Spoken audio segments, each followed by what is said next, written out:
What's up guys, it's Angela and today I am doing a January wrap up. If you've been subscribed to me for a little while now, you will know that I am awful at wrap up videos, and that is for one reason and one reason alone. I forget to do them. Like December, I was like, okay, I'm gonna do a wrap up video. I'm gonna do one. And I forgot about it until the second week of January. I was like, well, too late now. I actually did do one for November, but the lighting was bad, so I scrapped it. But this is going to be my January wrap-up video, and I'm so excited because I made time to do it. I read 10 books and listened to one audiobook this month, and I was really surprised and very pleased with the amount that I read. My average is about 7 to 8, so I was pretty excited, but a lot of my books that I read this month are 4 or 5 star quality. So it's so easy to go through them when you're invested and get more books off your TBR pile. The first book that I read in the month of January was Intrepid by J.D. Brewer. J.D. asked me to read her book in exchange for an honest review, and I also read this book as my first book in Bout of Books 12.0.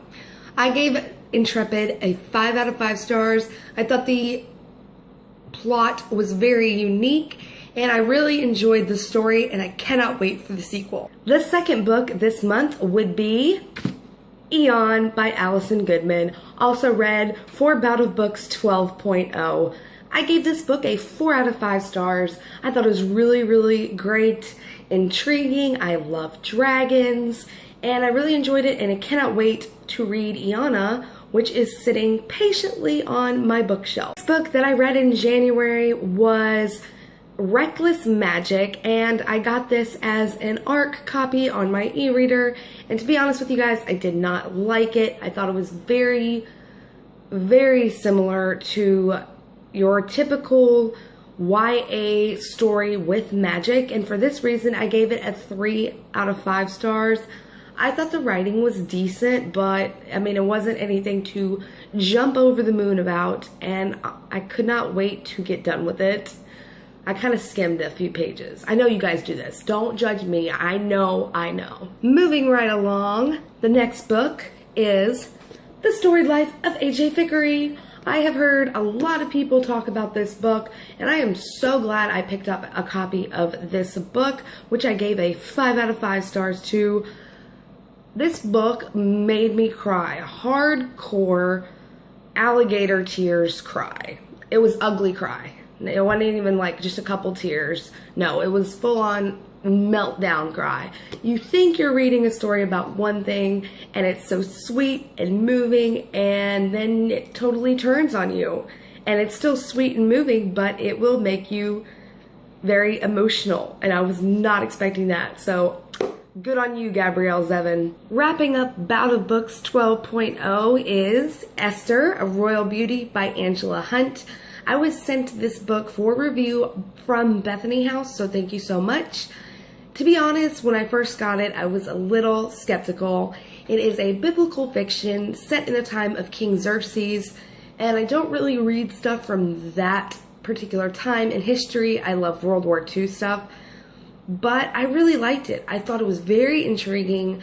The plot for me was fast-paced. It wasn't necessarily like action-packed, but it was a fast-paced plot, if that makes any sense. It kept the pages turning, and I am struggling with whether I want to give this book a 4 or a 4.5 out of 5 stars.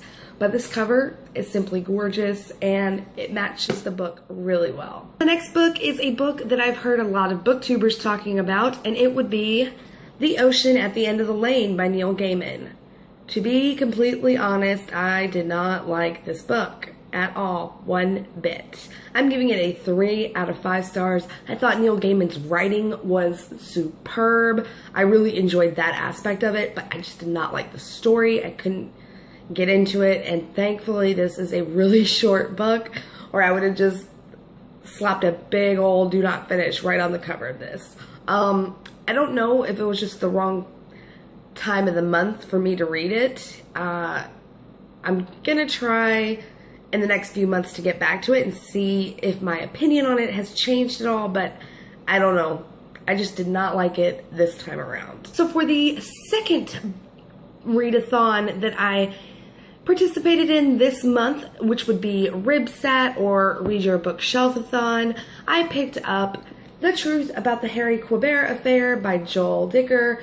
I loved this book. It is super thick, but it is worth it. This book was amazing. It is about a writer who gets writer's block and then has to go and help his friend get off on a murder charge, and it was really enjoyable. I mean, it did take me a couple of days to get through, but it was so good, and I've never heard of this author. There his name is, because I was covering it up, but if this is what he writes like, I am so eager to look for more from him. And then we have my second emotional book of the month and the last book that I read for RibSat, and that is Love, Rosie by Cecilia Ahern. I cannot wait for the movie to come out. I cannot wait. I have to be patient. I'm giving this book a 5 out of 5 stars. I thought it was beautiful. The only part I did not like was the end, and if you read it, you'll understand why. But I can't give it away. I will not give it away. Google it if you're curious about what I'm talking about. Such a good book, and it's just beautiful writing, beautiful characters. I loved it. Highly, highly, highly recommend this book. Highly recommend this book. So the next book this month was actually an audiobook, and that would be Ugly Love by Colleen Hoover. I have never read a Colleen Hoover book before, and I decided I would try Ugly Love because I had a free download available and wanted to take it, and I heard a lot of people talking about it. I'm giving it a 5 out of 5 stars because I thought it was amazing. It is just so good with these characters that are so raw and emotional, and it really just pulls things out of them and makes them three-dimensional that other books just kind of struggle to do sometimes, and it really made them lifelike for me. So if you have not checked that book out yet, you really should. It's a great book. And the last book that I read this month is Shadow and Bone by Leigh Bardugo. This is another 5 out of 5 stars for me. I really enjoyed this YA fantasy. It was very unique, and it is very fast-paced. I think you will be hooked if you have not read it already, and you will not be able to put it down. Seriously, I did not want to sleep. I did not want to eat any of the normal functions. I grudgingly went to work and was this close to handing my employer a 2-week notice because I didn't want to put this book down. So that is it for my January wrap-up. Let me know what you read. I read so many great books this month that it was so easy for me just to fly through them. Now, a few quick announcements before I sign off from this video. I want to thank you guys so much for subscribing to my channel or having been subscribed, leaving comments. I love getting input from other people, and I really want to take my channel places. So I was thinking about doing a book group on Goodreads. That would start around March, just to let me get everything straightened out. So let me know if you would be interested in doing that as well.